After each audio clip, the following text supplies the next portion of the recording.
का कसूर हमके छोड़ गइलू, शीशा जस दिलवा तू तोड़ गइलू।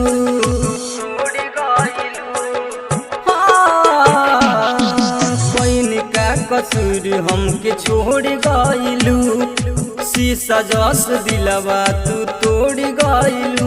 ए जानू हमारा के पागल बना गइलू हो, जानू हमारा के पागल बना गइलू हो।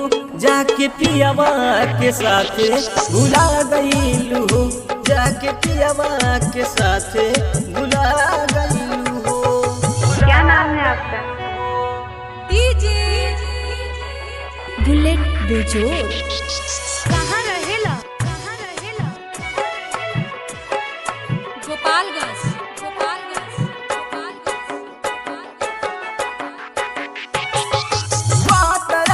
तारा बिना जिया न हम हो, साथ जिए मोरे खाती खैलू कसम हो, खैलू कसम, खैलू कसम हो। तारा बिना जिया न हम हो, साथ जिए मोरे खाती खैलू कसम। हम न जननी कि ऐसे तू का कैलू हो, हम न जननी कि ऐसे तू का कैलू हो।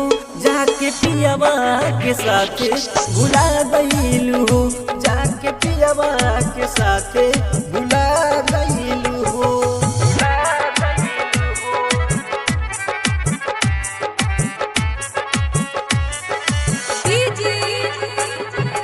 बुलेट बेजोड़। गोपालगंज, गोपालगंज,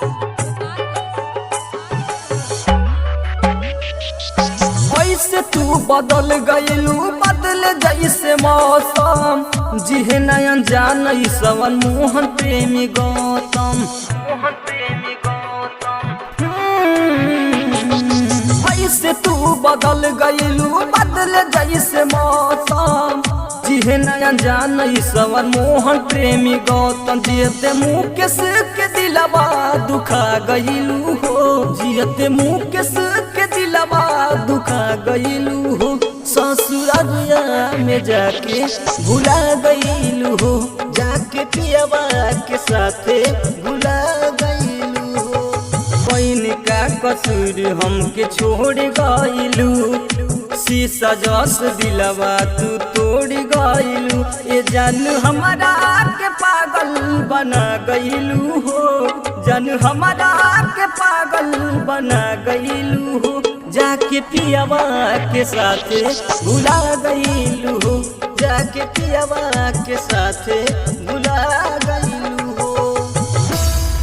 जय मां सरस्वती रिकॉर्डिंग स्टूडियो विजयपुर।